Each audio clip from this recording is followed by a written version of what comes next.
Muito bom dia a todas e todos os participantes desta oficina. Eu quero começar agradecendo muito minha querida amiga Juliana Casimiro pelo convite, pela oportunidade de compartilhar algumas ideias com vocês. Infelizmente, por coincidência de horários, essa minha participação vai se dar na forma de uma gravação, portanto, sem possibilidade de uma interação posterior. O que me foi solicitado é de abordar um pouco as principais características do que se pode considerar como a construção social da soberania e da segurança alimentar e nutricional e do direito humano à alimentação adequada no Brasil. Eu digo que tem sido uma construção social porque ela justamente é produto de um processo gradativo de acúmulo e mobilização, né? Essa construção ela é herdeira de uma tradição que foi inaugurada no Brasil por José de Castro, da politização da fome, desde os anos 40, com o seu famoso Geografia da Fome, quando ele disse que a fome não era determinada por nenhuma fatalidade, por nenhuma característica natural, senão que era produto da ação humana. A fome era produto dos processos de desenvolvimento, das escolhas das políticas feitas. Essa é uma marca muito importante, criou no Brasil uma referência importante que se contrapunha a explicações mais tecnicistas, econômicas, produtivas, de uma mazela social. O que nós vamos observar é que, com o fim da ditadura militar no Brasil em 85, começa a se constituir um campo, que eu chamo de um campo político, da soberania, segurança e direitos. Essas três referências foram gradativamente sendo articuladas a partir do final dos anos 80, o final da ditadura brasileira se deu em 1985. Final da ditadura, e principalmente com a Constituição Federal em 88, que nós chamamos de Constituição Cidadã, porque foi uma Constituição que incorporou elementos muito importantes de cidadania, em particular no que se refere à participação social em políticas públicas. Então, nós vamos assistir no Brasil, no final dos anos 80 e início dos anos 90, o início de mobilizações muito importantes que foram produtos da redemocratização do Brasil. Entre elas, tivemos um importante movimento que se chamou Movimento pela Ética na Política, e, naquele mesmo momento, se deu início, então, ao que se chamou de Ação da Cidadania contra a Fome pela Vida. E a conexão qual era? Que fome era a negação de cidadania, a negação mais óbvia da cidadania. O Betinho, o conhecido Betinho, teve um papel de liderança importante.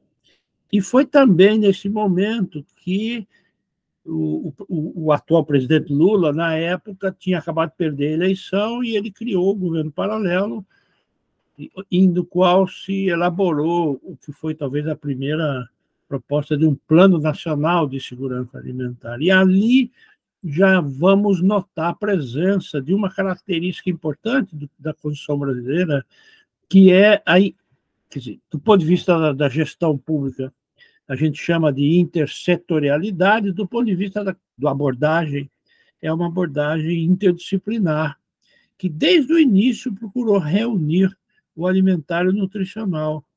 Então, a Constituição brasileira, desde o início dos anos 90, falava em segurança alimentar e nutricional. E isso deu origem a um documento, uma proposta de uma política nacional, e ela foi também a origem do primeiro CONSEA, o Conselho Nacional de Segurança Alimentar e Nutricional, que funcionou durante 2 anos, 2003 e 2004. E essa construção ela foi evoluindo ao longo dos anos 90 com algumas características. Logo vocês vão entender a importância dessa retrospectiva, porque sem ela não se compreende o que aconteceu depois.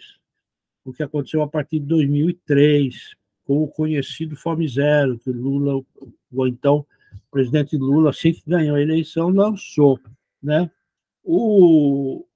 Essa construção, primeiro, era uma construção, é um campo político contra-hegemônico, porque é um campo político que começa a construir uma concepção de segurança alimentar, que logo incorporará as noções de soberania e de direito que se contrapunha à compreensão dominante no país.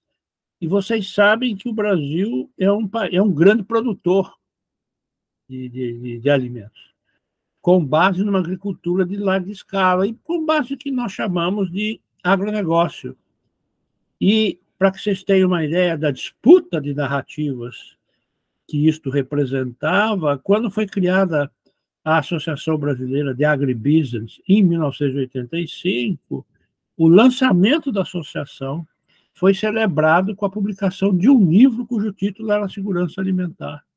Isto é, o setor do agronegócio, apoiado por setores de governo, tinha, como tem até hoje, a sua própria narrativa do que é promover segurança alimentar. E nesta narrativa, nesta concepção, a grande agricultura, monocultora, mecanizada, o uso de químicos, transgênicos, etc., é a resposta, uma resposta de produção, quanto mais possível, muita produtividade conseguida com base nesse modelo, e, ao mesmo tempo, foi crescendo essa percepção de que somos nós, o agronegócio brasileiro, participantes responsáveis pela segurança alimentar mundial. Era o contexto do neoliberalismo, vocês se lembram. Era um momento de abertura dos países, valorização das exportações, desregulamentação. É quando o comércio internacional ganha uma relevância muito grande, o comércio agrícola, o agroalimentar também, de tal maneira que passou a ser, digamos, uma referência presente, a ideia de que existiria uma segurança alimentar mundial, que tinha que ser pensada globalmente, com base no comércio internacional. É claro que já, naquela época, sem que isso ficasse evidente, estávamos falando de um contexto em que as grandes corporações começavam a ter controle sobre o fluxo de bens e sobre a própria produção. Então, essa construção social brasileira, eu digo que ela foi contra-hegemônica porque ela se desenvolveu em oposição a essa compreensão.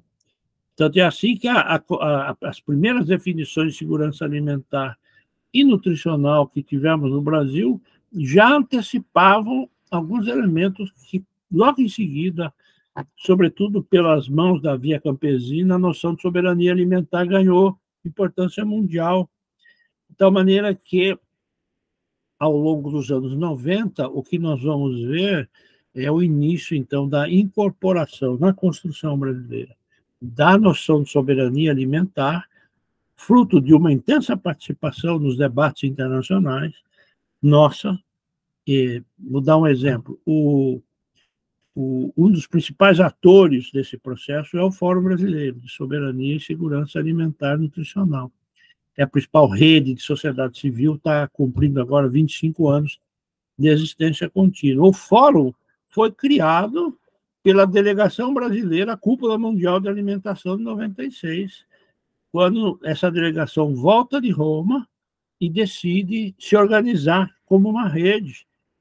Então, no seu próprio nascimento, um dos principais atores dessa construção, no seu próprio nascimento, ele reflete um contexto de debate internacional. É desse mesmo momento a incorporação da referência do direito humano, a alimentação adequada e saudável. Desde os anos 60, a noção dos direitos humanos ganha relevância no mundo, o Pacto Internacional pelos Direitos, né, a plataforma DESC, e não custou muito tempo para que os ativistas na área da alimentação se apropriassem da noção de direito humano para dizer, bom, e a alimentação é um direito também, tem que ser pensada como um direito. E foi assim que nós, na construção social brasileira, essas três referências se juntaram ao longo dos anos 90. Aí já estamos chegando nos anos 2000, que é quando, então, nós temos uma importante vitória do então presidente Lula. Importante por quê? Porque ali foi, na minha opinião, se interrompeu um processo que vinha sendo muito determinado por uma ótica neoliberal. E você começa a ter um governo que constrói políticas ativas, seja do ponto de vista mais geral de desenvolvimento, de promoção de investimento público, de valorização do salário mínimo, seja em algumas causas sociais, entre elas a fome e a segurança alimentar, que o então presidente Lula, recém-eleito, reafirmava a cada momento seu compromisso.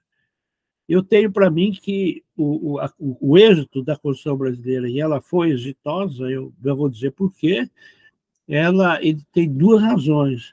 A primeira razão é essa construção social, uma intensa mobilização da sociedade civil que construiu um arcabouço de concepção, redes de atuação, que foi fundamental para explicar, inclusive, a vitória do presidente Lula.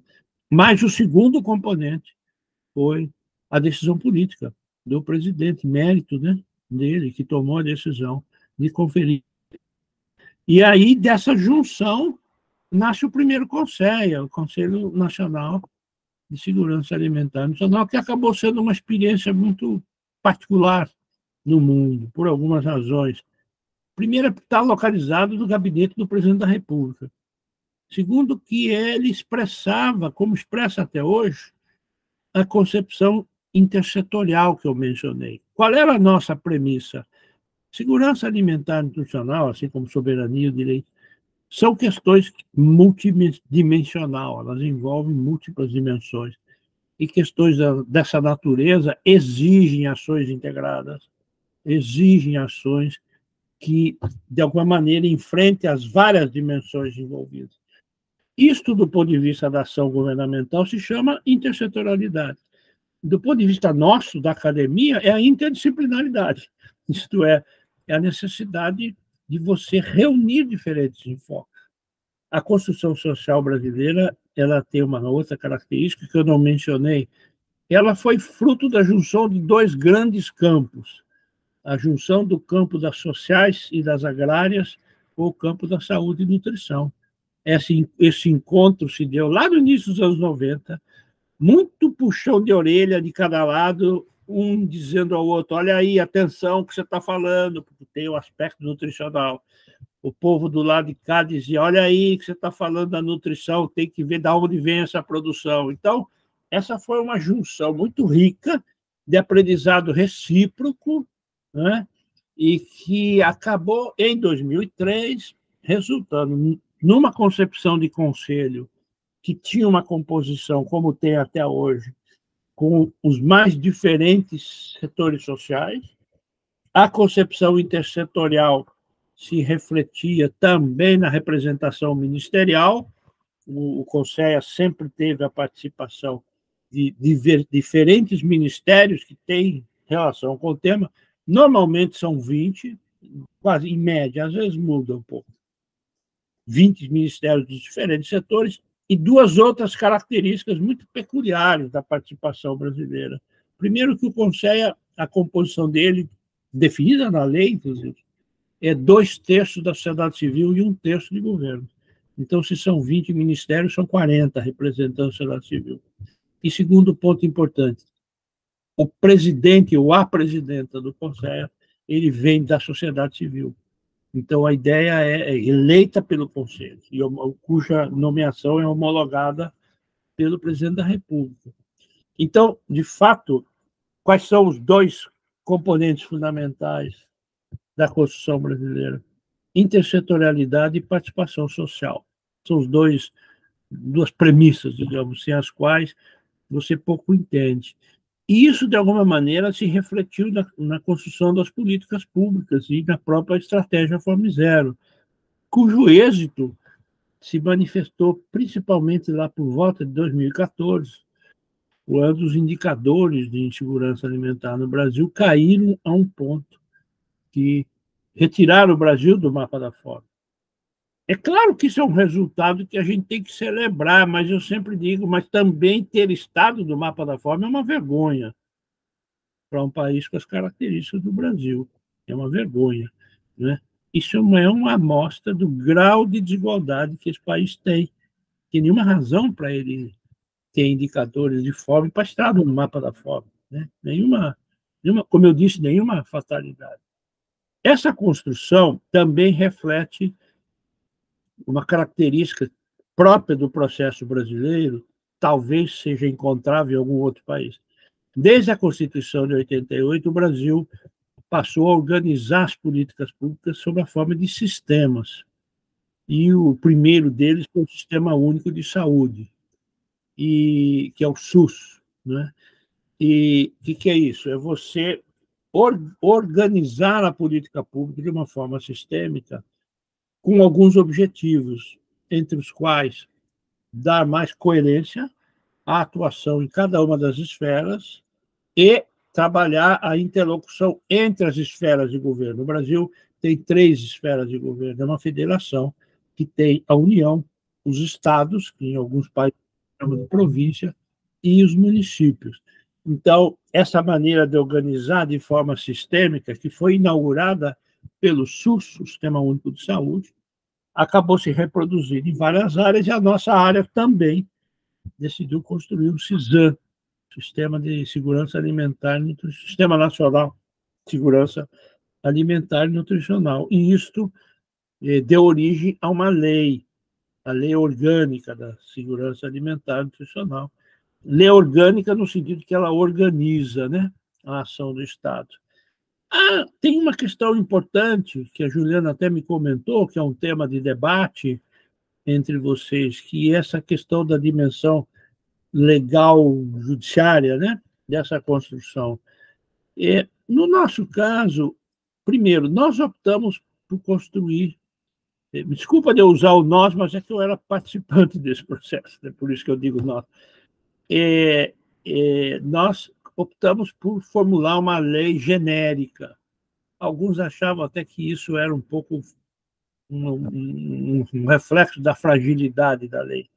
Mas a nossa compreensão na época, isso era 2006, é que a gente não teria um grau de comprometimento, sobretudo dos estados, né, dos governos dos estados e municípios, suficiente para ter uma lei um pouco mais exigente.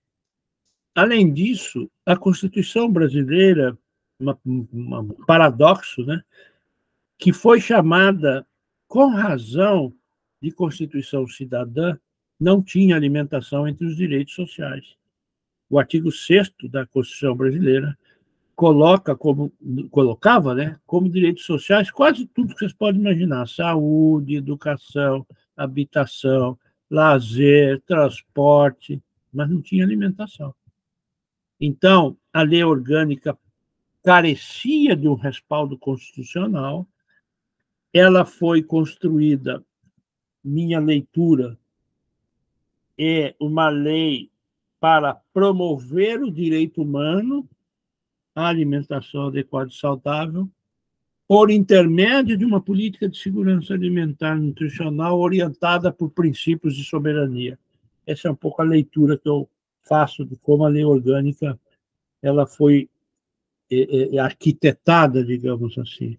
E ali tinha os principais componentes do que a gente imaginava que era o sistema, a saber, o CONSEA como a instância articuladora da participação social, a Câmara Interministerial de Segurança Alimentar e Nutricional, CAISAN, reunindo os ministérios que integram o CONSEA, uma instância de governo que recolhe as contribuições do CONSEA e transforma ou não em política. Por que transforma ou não? Porque as decisões do CONSEA não são mandatórias. Elas são sujas proposições que o governo pode acolher ou não. Não é? Aí entra a política, obviamente. Né? E, como instância maior, as conferências nacionais, que se realiza a cada 4 anos. Também uma cópia do modelo da saúde, que é essa ideia de você ter conferências periódicas, onde são debatidos os grandes temas e feitas as proposições sobre uma ampla gama de temas relacionados, no nosso caso, com soberania, segurança e direito à alimentação. O papel das conferências é estabelecer sugerir essas prioridades que o Conselho traduz em proposições de política, e a Kaizen toma a Câmara, né, como referência. Essa estrutura ela é reproduzida no nível dos estados e dos municípios. Nós temos essa estrutura em todos os 27 estados da federação, mas não temos em todos os municípios. O Brasil deve ter algo como 5.500 e poucos municípios. Eu acho que essa estrutura está presente em 1.500, por aí, né? Tem crescido a adesão dos municípios ao sistema, mas ela é gradativa. Tem, de novo, né, tem uma construção. Aí, em 2009, decidimos, então, realizar uma grande mobilização popular para incluir o direito humano da alimentação na Constituição. Foi uma campanha belíssima, muito bonita, com muita participação de artistas, né? Finalmente conseguimos. E a alimentação passou a ser incluída na Constituição. Porém, é preciso ter claro os significados, as possibilidades e os limites desse tipo de instrumento. O Brasil não é uma sociedade que tem uma cultura de direitos estabelecida. Não é. Tenho a impressão que poucos países da América Latina têm uma cultura de direitos estabelecida. Então, você ter um direito na Constituição nem sempre quer dizer muita coisa, né? Não quer dizer que ele é implementado. Você precisa ter instrumentos de exigência do direito para que ele seja efetivo. Mais do que isso, as pessoas têm que se considerar sujeitos de direitos, que também não é uma coisa óbvia em sociedades como a nossa, um passado colonial de subserviência ao Estado, né? Tudo parece que são benesses de boa vontade, não é um instrumento de direito. Você pega a transferência de renda, que é para mim, do meu ponto de vista, é um instrumento de direito fundamental, né? Nem sempre ela é compreendida assim por quem recebe, né? Então, mas de todo modo, mesmo assim, mesmo sabendo que uma previsão constitucional, como a gente conseguiu em 2009, ela tem que ser muito trabalhada para se tornar efetiva, não há como negar o significado político muito importante dessa conquista de 2009, que nos permitiu, os movimentos, as organizações e os setores do governo, a dizer, olha, estamos falando de um direito constitucional, portanto, é preciso considerá-lo assim. Nós chegamos a pensar em mudar a lei orgânica, que é de 2006, após ter aprovado em 2009 o direito constitucional. Falei, bom, então agora, se é um direito constitucional, vamos modificar a lei orgânica para incluir nela um instrumento de exigência, que exija mais dos órgãos da federação. Mas estou falando com muita franqueza com vocês aqui. É uma avaliação de política, porque isso que nós estamos falando tem muito a ver com política, né? E a gente decidiu que era melhor não mexer, porque poderíamos sair com uma lei pior. Por quê? Porque a inclusão do direito humano à alimentação no artigo da Constituição foi aprovada pelas duas casas, pelo Senado e pela Câmara, por unanimidade. Agora, se você colocar no Congresso uma discussão de como é que se realiza o direito, eu duvido que você consiga esta unanimidade. Que aí você vai enfrentar interesses, você vai enfrentar as causas pelas quais o direito humano à alimentação não é respeitado no Brasil, apesar de estar na Constituição.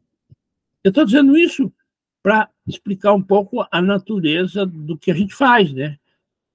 São processos de construção social que são exitosos em alguns campos e nem tanto em outros. Os governos, e assim é o governo brasileiro, sempre foi, eles refletem a sociedade, né? Então, se a sociedade tem, por exemplo, no nosso caso, um setor rural do agronegócio com o poder que tem, isso vai aparecer no governo federal, mesmo que seja o presidente Lula, com seus compromissos. O conflito, a contradição vai para dentro do governo. E o nosso papel é levar a contradição lá e fazer as propostas, ainda que elas se contraponham a visões.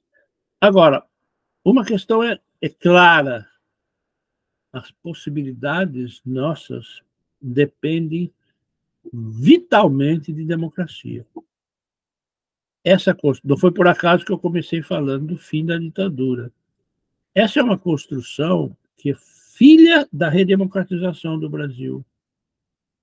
E ela padece sempre que a democracia está em perigo, e foi o que aconteceu há 4 anos atrás. Em 2016, nós tivemos um golpe parlamentar, cívico parlamentar, militar, porque não foi deputado que fez, os deputados que fizeram isso sozinhos, eles tinham um amplo arco de apoio nas elites brasileiras, inconformadas com o processo que estava em curso desde 2003. Destituíram a presidenta Dilma. A partir de então, o que tinha sido um período democrático de construção passou a ser um período crescentemente autoritário de obscurantismo, de desconstrução. De 2016 em diante, você começa a assistir o desmonte, o esvaziamento ou desmonte de alguns instrumentos de política pública cruciais, e, no parlamento, o crescente ataque e retirada de direitos sociais. Não foi nenhuma surpresa quando os indicadores de segurança alimentar começaram a mostrar isso. Aquela trajetória virtuosa até 2014, ela já em 2018 já estava se iniciando sua reversão.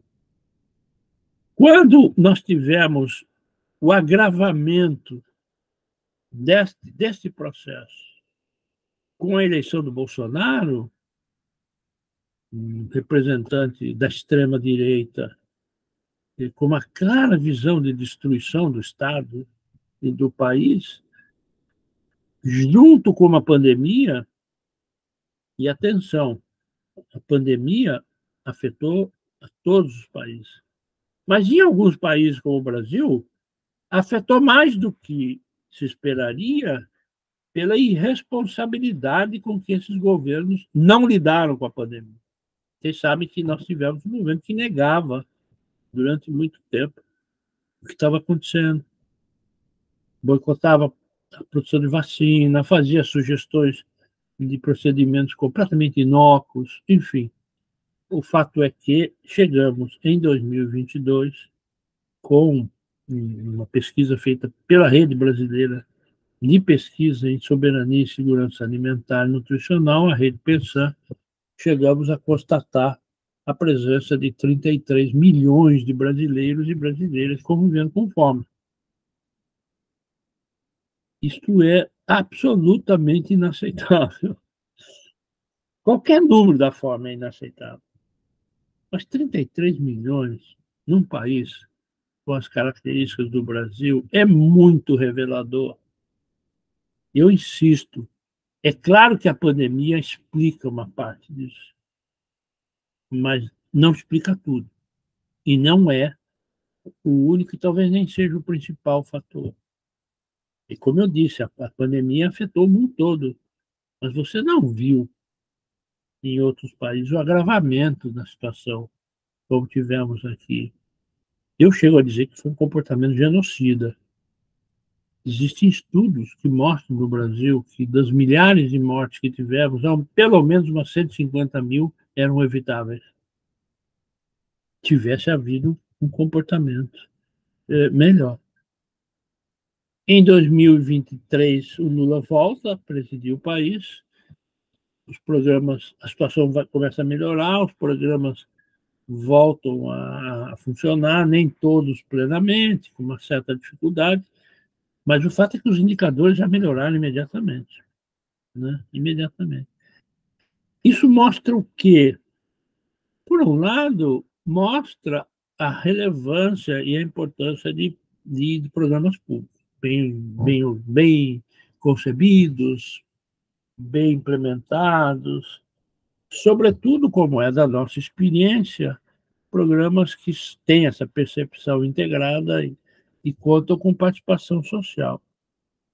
Mostra a relevância de um ambiente democrático em que as questões podem ser abertamente debatidas, os problemas apontados. Nós tivemos um caso assustadoramente vergonhoso com o povo Yanomami, um povo indígena no norte do país. Aquilo é um exemplo explícito de genocídio, um genocídio quase que planejado, ou proposital, vamos dizer assim, porque é um povo que foi submetido e continua ainda pagando por isso. Há anos de privação, apesar de ter encaminhado várias solicitações do governo federal que foram absolutamente ignoradas. A condição de vida daquele povo, o ponto a que chegou, é assustador. Assustador. Alguém poderia dizer, mas você está falando de um povo indígena que vive isolado lá em cima, no norte da Amazônia. Não, não é isso. E ocorre que situações análogas você encontra distribuídas pelo país. Nas grandes metrópoles você vai encontrar povos assim, populações, né, nessa condição. Encontrava, né? Agora a coisa vem melhorando, mas é verdade também que existe sempre um núcleo. A gente outro dia estava discutindo isso como se tivesse um núcleo duro da fome, um núcleo que você não consegue zerar. Depende, varia de cada sociedade, né? E que é preciso entender, né? Que a política pública não consegue chegar até esses setores. E não consegue mesmo. Tem alguns setores que o Estado não consegue, por várias razões. E são setores que exigem uma compreensão distinta e um modo distinto de agir. Então, eu não estou dizendo que o Estado pode tudo. Pode muito, mas não pode tudo. Por isso que formas de participação social são fundamentais. Agora, acima de tudo, como eu disse, decisão política e democracia, para poder discutir abertamente as questões e encontrar soluções ou disputar as soluções, que é o nosso caso, como é o caso de qualquer país, eu acho. Né? A disputa de narrativas, nesse campo, como em outros, ela é muito importante, e os conflitos de interesse também. Então, por isso é que eu fiz essa retrospectiva, espero não ter aborrecido vocês com essa fala longa, mas eu fiz essa retrospectiva porque eu acho que sem ela não entende o que aconteceu no Brasil. Por mais que eu dê méritos, e como sempre dou, faço questão de dar, ao presidente Lula pelo seu comprometimento com essa causa e a relevância da decisão política que tomou, eu jamais diria que foi isso que solucionou a questão, não é? Tem uma construção anterior que contribuiu para que esta decisão tomasse forma, tivesse efeito, efetividade, né? Que eu acho que foi o que nós tivemos naquele período virtuoso de 2003 até 2015. Espero que esteja reconstruindo agora. Mas o Brasil, como boa parte do mundo, segue sob a ameaça dessa gente, que pode voltar. Essa gente que está aí ameaçando vários países. Vamos torcer para que isso não aconteça. E acho que a contribuição do nosso campo, do nosso tema, é fundamental. Nós está acontecendo isso no Brasil, mas eu sei que está acontecendo também em vários países da América Latina. Nós estamos gradativamente incorporando aquelas 3 referências da soberania, segurança e direito, estamos incorporando a noção de justiça alimentar, em diálogo com outras outros usos de justiça, como é o caso de justiça ambiental e justiça climática. Clima é um tema inescapável nosso. Nós estamos desafiados a discutir essa correlação entre alimentação e clima, e mudança climática. E também as repercussões das mudanças climáticas no tema alimentar. Acho que esse é o grande desafio que está posto para nós. Uma boa abordagem dos sistemas alimentares. Nem sempre a política pública consegue ter uma visão dos sistemas alimentares. Você ter um sistema de política pública como nós temos não é igual a olhar a realidade de forma sistêmica. Nem sempre isso acontece. Não é uma tradução direta, né? Olhar os sistemas alimentares exige que você olhe as várias escalas que eles têm, sistema mundial, nacional, local, como elas interagem e como que elas afetam o acesso a uma alimentação adequada e saudável, e como elas repercutem sobre as formas de produção. Esse é um grande desafio. E, junto com esse grande desafio, vai o tema climático. Por quê? Não é por acaso que os sistemas alimentares estão no centro do debate mundial hoje. Não é por acaso.